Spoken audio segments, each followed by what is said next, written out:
Good afternoon. I'm Andrea Seager, and I'm here with my colleague Natasha Haslam, representing the University of Utah's PBL chapter at the PBL State Competition of 2020. We are here today to discuss the ethical implications of companies using customer review technologies.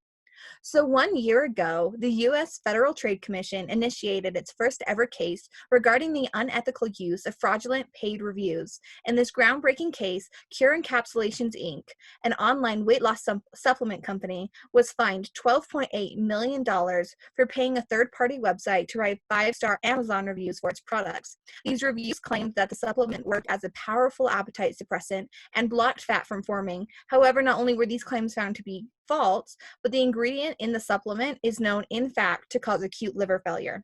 As part of the settlement, Cure Encapsulations has agreed to never again make any type of supplement without reliable scientific evidence and clinical testing, and it's had to notify all of the customers who purchased its product. While this is the first case of its kind to be pursued by the FTC, it is illustrative of a much larger issue, namely the use and abuse of consumer review technologies and the lack of accountability that firms have seemed to experience. This low level of accountability and transparency surrounding the use of customer review sites thus continues to pose important ethical considerations for companies utilizing such tools. In order to provide a comprehensive discussion of these ethical implications, we will first start by discussing how companies are currently using customer review technologies and what they're currently doing in this area. Customer reviews have become a cornerstone of online shopping. In fact, a survey on Bright Local suggested that almost 90% of consumers read reviews before spending money on an unfamiliar company. This phenomenon is called social proof. Without reviews, online sellers would have no backers, which may lead many potential customers to shop at a more reputable source instead. Many companies also utilize customer reviews to monitor their performance. A Utah-based yogurt shop routinely checks its online feedback and implements changes on a monthly basis, then replies to the review author to let them know their problem has been addressed.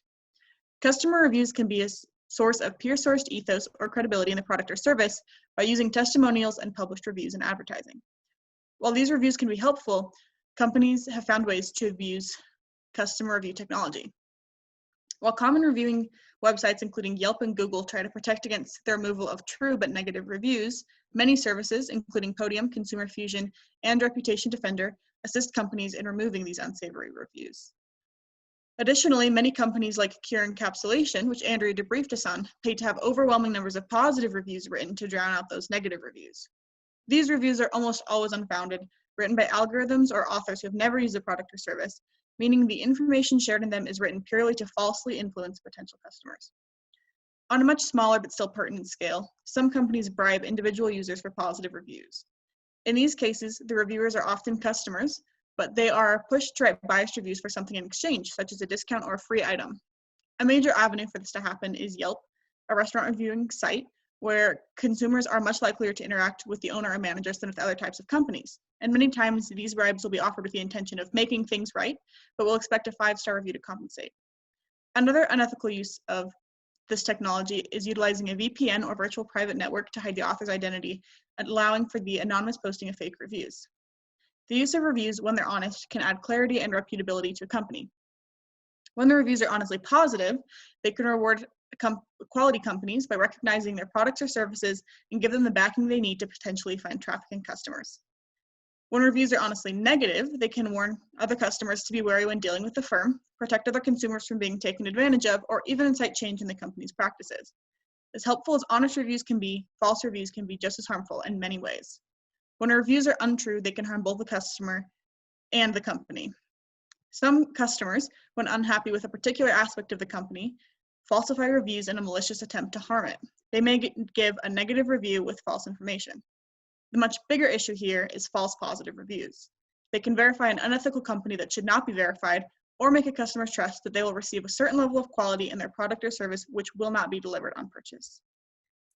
So with the context that Natasha has now provided us, it's possible to address what the overarching ethical implications are in regards to companies' use of consumer review technologies. First and foremost, by failing to be diligent regarding the accuracy of the information they or their contractors are spreading, and/or by knowingly allowing false information to be promulgated, companies are contributing to the prominent issue of misinformation. As we have seen in our most and as we've seen, and most recently in our political realm, the development and facilitation of misinformation is extremely harmful, not only to the consumers involved, but to society as a whole. Additionally, as addressed by Andrew Smith, the FTC Director of Consumer Protection, using fake reviews promotes distrust in the e-commerce environment. By purposely manipulating public opinion, companies are violating the trust that people place in the online marketplace. Lastly, and perhaps most prominently, by inappropriately using customer review tools, such companies are failing in their ethical duty to their stakeholders. As described by the 2019 Business Roundtable, businesses have a duty not only to their shareholders, but their stakeholders as well. This includes employees, suppliers, customers, and communities. By pursuing these tactics, companies place their reputation and economic performance at risk, which is not only contrary to the firm's commitment to their shareholders, but their stakeholders as well. In closing, the recent FTC case against Cure Encapsulations demonstrates the prominent ethical issues surrounding the inappropriate use of customer review tools. There are a number of tools available and companies, many of which can be used for the benefit of firms. However, when wrongly utilized, these practices have serious ethical consequences, from facilitating the spread of misinformation to the disregard of the responsibilities that companies have to all of their stakeholders. In short, the question companies must ask is this: is a 5-star rating really worth the cost?